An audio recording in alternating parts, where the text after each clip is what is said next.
To current जी के academy. आज 4 अक्टूबर 2020 है और 4 अक्टूबर 2020 के जितने भी इम्पोर्टेंट क्वेश्चन बनेंगे हम उन पे चर्चा करेंगे। कुछ क्वेश्चन पे डीप में चलेंगे, कुछ को डायरेक्ट देखेंगे। वीडियो को पूरा देखना है। अगर पूरा देखने के बाद अगर आपको वीडियो हेल्पफुल लगे तो प्लीज़ लाइक शेयर सब्सक्राइब जरूर करें, जिससे मेरे को भी अच्छा लगे। वीडियो को पूरा देखा करो। तो चलिए क्वेश्चन नंबर 1 से स्टार्ट करते हैं। हाल ही में भारतीय तटरक्षक पोत वेसन करनाल कता बरुआ की तैनाती निम्न में से कहाँ की गई? तो कहाँ की गई? अभी कोलकाता के अंदर।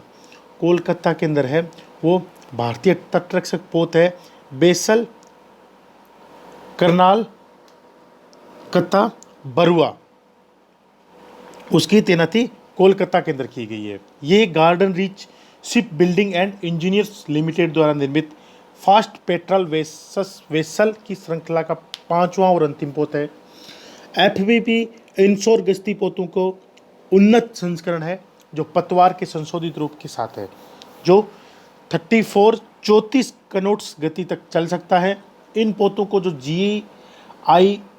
GRSI द्वारा भारतीय नौसेना को सौंपा गया है। भारतीय तटरक्षक पोत वेसन करनाल कलाता बरुआ का नाम एक युवा स्वतंत्रता सेनानी के नाम पर रखा गया था, जिन्होंने भारत छोड़ो आंदोलन के दौरान असम में गोली मार दी गई थी। अन्य जो 4 ISG प्रियदर्शनी इंदिरा गांधी के नाम पर और एनी बेसेंट और कमला देवी चट्टोपाध्याय के नाम पर रखा गया है। ये जहाज गश्त, समुद्री निगरानी, तस्करी रोधी, अवैध शिकार रोधी और अभियानों और मत्स्य संस्करण को बचाव तथा खोज अभियानों के लिए भी अनुकूल है।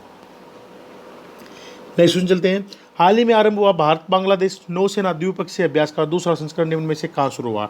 तो कहाँ हुआ? अभी बंगाल की खाड़ी के अंदर। बंगाल की खाड़ी के अंदर है वो भारतीय नौसेना और बांग्लादेश की नौसेना के द्विपक्षीय नौसैनिक अभ्यास बोंगो सागर का दूसरा संस्करण बंगाल की उत्तरी खाड़ी में आरंभ हुआ। अभ्यास बोंगो सागर का उद्देश्य समुद्री अभ्यास और संचालन के एक व्यापक स्पेक्ट्रम के माध्यम से जंगी कार्रवाई का अंतर और संयुक्त परिचालन कौशल का विकसित करना है। बोंगो सागर नौसैनिक अभ्यास के इस सत्र में दोनों सेनाओं के पोत इस दौरान सतत युद्ध अभ्यास, नाविक कला विकास और हेलीकॉप्टर संचालन का अभ्यास करेंगे। इसके अलावा 4 से 5 अक्टूबर 2020 तक बंगाल की उत्तरी खाड़ी में भारत और बांग्लादेश की नौसेनाएं संयुक्त गश्ती के तीसरे सत्र में भी हिस्सा लेगी, जिसमें दोनों नौसेना इकाइयां अंतर्राष्ट्रीय समुद्री सीमा रेखा जो IMBL के साथ संयुक्त रूप से गश्ती करेंगे। नेक्स्ट क्वेश्चन चलते हैं। हाल ही में जनजातीय उद्यमिता विकास कार्यक्रम का शुभारंभ निम्न में से किसने किया है? तो किसने किया? अभी अर्जुन मुंडा ने। अर्जुन मुंडा ने है वो केंद्रीय जनजातीय कार्य मंत्री है अर्जुन मुंडा।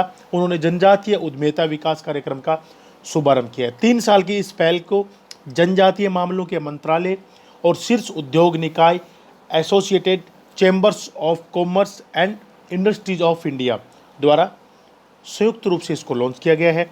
यह पहल आदिवासी समुदायों की क्षमता को विकास करेगी और सामाजिक आर्थिक विकास में इनके योगदान को बढ़ाने के लिए उनकी क्षमताओं का भी निर्माण करेगी। आदिवासी उद्यमिता विकास कार्यक्रम लॉन्च के दौरान महात्मा गांधी की जयंती और वंचितों हाशिए पर रहने वाले लोगों के उत्थान, समावेश और सशक्तिकरण को चिन्हित करने के लिए एसोचैम ने खादी इंडिया आत्मनिर्भर भारत शीर्षक वेबिनार भी आयोजित किया गया। नेक्स्ट क्वेश्चन चलते हैं। हाल ही में वास कार्यक्रम विशेष पुनर्वित्त सुविधा निम्न में से किसने लॉन्च किया? तो किसने लॉन्च किया? अभी नाबार्ड ने। को पता है NABARD means national bank for agriculture and rural development. जो national bank of agriculture and rural development ने वित्त वर्ष 2020-21 के लिए 800 करोड़ रुपए की विशेष पुनर्वित्त सुविधा की एक घोषणा की है। इस कोष के साथ नाबार्ड भारत सरकार के जल स्वच्छता और हाइजन वास जिसको बोलते हैं कार्यक्रम का समर्थन करेगी। नाबार्ड 36 महीनों तक की पूर्ण भुगतान अवधि के लिए वाणिज्यिक बैंकों, क्षेत्रीय ग्रामीण बैंकों और सहकारी बैंकों सहित सभी पात्र वित्तीय संस्थाओं को रियायती पुनर्वित्त प्रदान करेगा। सहयोग सफाई गतिविधियों को निधि के लिए चैनल किया जाएगा, जो 95% पुनर्वित्त के लिए एक थ्रस्ट क्षेत्र है। अभी जो नाबार्ड अध्यक्ष कौन है? तो GR कौन है? GR है वो नाबार्ड के अध्यक्ष है। नेक्स्ट क्वेश्चन चलते हैं। हाल ही में सड़क मरम्मत योजना पथ श्री अभियान का शुभारंभ निम्न में से किस सरकार ने किया है? तो किस सरकार ने किया? अभी पश्चिम बंगाल सरकार ने। आपको पता है पश्चिम बंगाल के मुख्यमंत्री कौन है? ममता बनर्जी।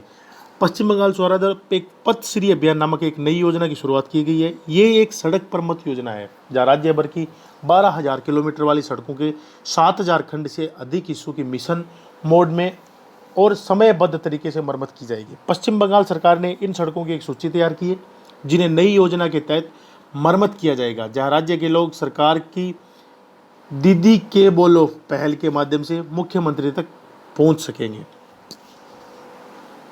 अभी पश्चिम बंगाल ने किया है, तो पश्चिम बंगाल मुख्यमंत्री कौन है? ममता बनर्जी। और वहां का जो राज्यपाल कौन है?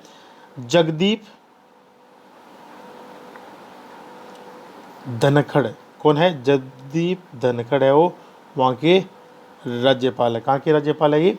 पश्चिम बंगाल के। नेक्स्ट में चलते हैं। हाल ही में ऑनलाइन पेंशन सबमिशन और ट्रैकिंग पोर्टल कृतज्ञता का शुभारंभ निम्न में से किस सरकार ने किया? तो किस सरकार ने किया? अभी असम सरकार ने एक ऑनलाइन पेंशन सबमिशन और ट्रैकिंग पोर्टल एक कृतज्ञता का शुभारंभ किया है। वहाँ के मुख्यमंत्री ने कृतज्ञ नामकता एक पोर्टल लॉन्च किया। इस पोर्टल को पेंशन भोगियों के उनके पेंशन संबंधी दावों का निपटाने के लिए इसको शुरू किया गया है। पोर्टल की मदद से सेवानिवृत्त सरकारी कर्मचारी पेंशन से संबंधित कागजात ऑनलाइन जमा कर सकेंगे और उन्हें अपनी पेंशन की स्थिति की जांच करने का अवसर भी मिलेगा। इस पोर्टल को भारत सरकार के भविष्य पोर्टल के अनुरूप लॉन्च किया गया है। असम में किया है, तो असम के मुख्यमंत्री कौन है? सर्बानंद सोनोवाल। और वहाँ के राज्यपाल कौन है? प्रोफेसर जगदीश मुखी। आपको पता है असम के अंदर एक भारत की सबसे बड़ी रोपवे का भी उद्घाटन हुआ था जो गुवाहाटी के अंदर है। और कामाख्या माँ का जो टेम्पल है, बहुत ही फेमस टेम्पल है, वो भी कहाँ पे है? आसाम के अंदर है, गुवाहाटी के अंदर है। और एक सींगे का गेंडा भी कहाँ पे पाया जाता है? आसाम के अंदर ही पाया जाता है, जो काजीरंगा अभयारण्य के अंदर है। नेक्स्ट क्वेश्चन चलते हैं। हाल ही में किस केंद्रीय मंत्री द्वारा आंध्र प्रदेश के किसानों के लिए विभिन्न सेवाओं का शुभारंभ किया गया? तो किसने किया? अभी श्री DV सदानंद गौड़ा ने हाल ही के अंदर आंध्र प्रदेश के किसानों के लिए विभिन्न सेवाओं को एक point of sale POS 3.1 software SMS सेवा और घर पर उर्वरक पहुंचाने की सुविधा के तहत ऋण भरोसा केंद्रुलू का एक शुभारंभ किया है। कोविड महामारी की जो मौजूदगी स्थिति को ध्यान में रखते हुए POS आपको बता चुका हूं मैं, पॉइंट ऑफ सेल 3.1 का संस्करण के तहत संपर्क रहित OTP आधारित प्रमाणीकरण का विकल्प पेश किया गया है। किसान अब फिंगरप्रिंट सेंसर को बिना छुए बिना ही उर्वरक खरीद सकेंगे। SMS सेवा समय समय पर उन खुदरा बिक्री केंद्रों पर उर्वरकों की उपलब्धता के बारे में किसानों को SMS के जरिए जानकारी देता रहेगा। जहां से उन्होंने आखिरी बार उर्वरक का खरीदा था, ऋतु भरोसा केंद्रालयों के माध्यम से आंध्र प्रदेश के उर्वरकों की होम डिलीवरी की पहल के तहत राज्य सरकार ने सभी ग्राम पंचायतों में ऐसे 10,641 ऋतु भरोसा केंद्र भी शुरू किए गए हैं। आंध्र प्रदेश में किए, तो आंध्र प्रदेश के मुख्यमंत्री कौन है? YS जगनमोहन रेड्डी। और वहाँ के राज्यपाल कौन है आंध्र प्रदेश के? विश्वभूषण हरिश्चंद्र। कौन है? विश्वभूषण हरिश्चंद्र है वो आंध्र प्रदेश के राज्यपाल है। और आंध्र प्रदेश की जो राजधानी है वो कौन सी है? अमरावती। कौन सी है? अमरावती है वो आंध्र प्रदेश की राजधानी है। नेक्स्ट क्वेश्चन चलते हैं। हाल ही में निम्न में से किस रेलवे ने ऑपरेशन मेरी सहेली शुरू किया है? तो किसने शुरू किया है? अभी दक्षिणी पूर्व रेलवे ने। दक्षिणी पूर्व रेलवे ने क्या किया? अभी एक ऑपरेशन मेरी सहेली की शुरुआत की है, जो कि पूरी यात्रा के दौरान अपने गंतव्य तक जाने वाली ट्रेन से महिला यात्रियों की सुरक्षा बढ़ाने के लिए ये है वो एक ऑपरेशन मेरी सहेली लॉन्च किया है। इसमें क्या रहेगा? जो ऑपरेशन मेरी सहेली का पहला पायलट संस्करण 18 सितंबर 2020 के बाद से 3 ट्रेनों में शुरू किया गया है। हावड़ा यशवंतपुर दुरंतो स्पेशल और हावड़ा अहमदाबाद स्पेशल और हावड़ा मुंबई स्पेशल। ऑपरेशन मेरी सहेली को निर्भया फंड के ढांचे के तहत निष्पादित किया जाता है और रेलवे के प्रमुख द्वारा कोई अतिरिक्त खर्च नहीं किया जाता है। महिला उप निरीक्षकों की टीम ने महिला यात्रियों को सुरक्षा सावधानियों के बारे में बताया और आपातकालीन नंबर दिए। टीम सीट संख्या और महिला यात्रियों की संपर्क जानकारी जैसी जानकारी एकत्रित करेगी और यात्रा के दौरान संपर्क में रहेगी। एकत्रित जानकारी गंतव्य और अनुसूचित ठहराव स्टेशनों तक पहुंचाया जाएगा।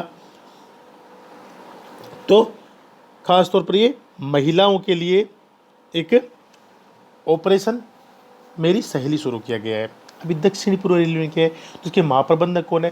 तो संजय कुमार मोहत्ती। कौन है? संजय कुमार मोहत्ती। और दक्षिणी पूर्व रेलवे मुख्यालय कहाँ पे है इसका? तो कोलकाता पश्चिम बंगाल के अंदर है। कहाँ पे है? कोलकाता पश्चिम बंगाल के अंदर है वो दक्षिणी पूर्व का रेलवे। आपको पता है रेलवे मंत्री कौन है? केंद्रीय मंत्री तो वो है पीयूष गोयल। कौन है? पीयूष गोयल है, वो रेलवे मंत्री है। और दक्षिणी पूर्व रेलवे के जो मुख्यालय है वो कहाँ पे है? कोलकाता के अंदर है। और इसके जो महाप्रबंधक है कौन है? संजय कुमार मोहंती। नेक्स्ट क्वेश्चन चलते हैं। हाल ही में खेल प्राधिकरण का नया लोगो निम्न में से किस केंद्रीय मंत्री ने लॉन्च किया? तो आपको पता है जो केंद्रीय खेल मंत्री है किरण रिजिजू, उन्होंने केंद्रीय जो खेल प्राधिकरण का है उसका नया लोगो है वो लॉन्च किया है। उन्होंने युवा मामलों और खेल राज्य मंत्री किरण रिजिजू ने 30 सितंबर 2020 को दिल्ली के मेजर ध्यानचंद स्टेडियम में भारतीय खेल प्राधिकरण जो SAI है का नया लोगो लॉन्च किया है। इस लोगो में क्या है? एक फ्लाइंग फिंगर है जो SI में अपने करियर की छलांग लगाने की स्वतंत्रता को दर्शाता है।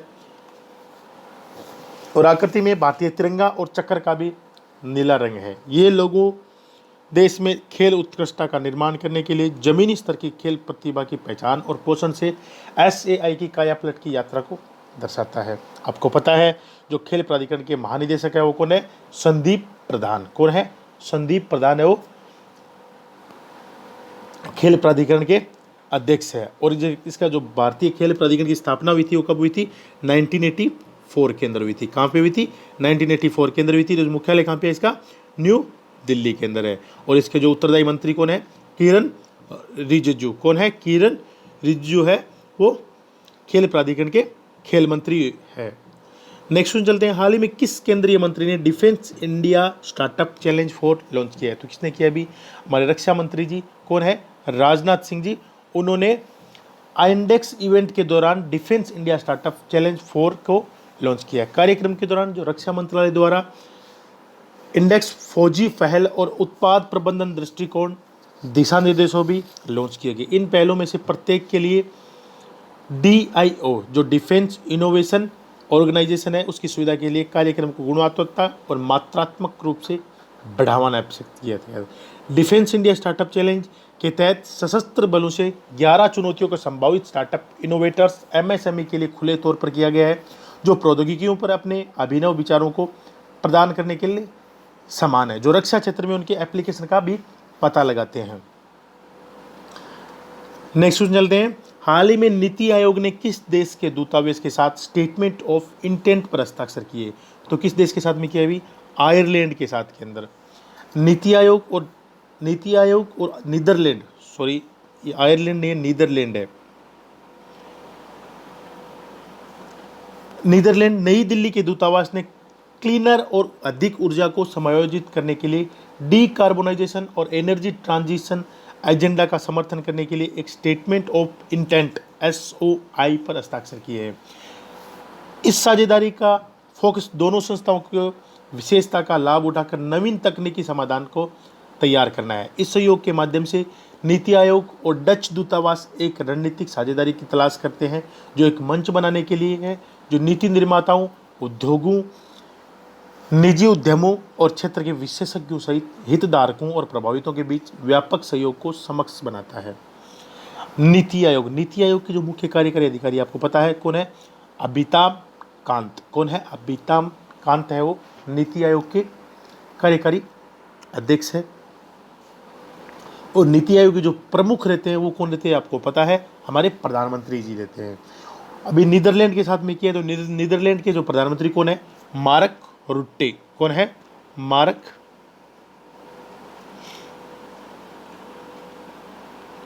रुट्टे जो नीदरलैंड के प्रधानमंत्री है। और नीदरलैंड की जो राजधानी है वो कौन सी है? एम्स्टर्डम। कौन सी है? एम्स्टर्डम जो है नीदरलैंड की राजधानी है। और वहाँ की जो मुद्रा है वो कौन सी है? यूरो। कौन सी है? यूरो है वो, नीदरलैंड की मुद्रा है। Thanks for watching. Please like share and subscribe. अगर आपको वीडियो देखने के बाद थोड़ा सा भी हेल्पफुल लगे तो please like share and subscribe जरूर करना। धन्यवाद। Best of luck.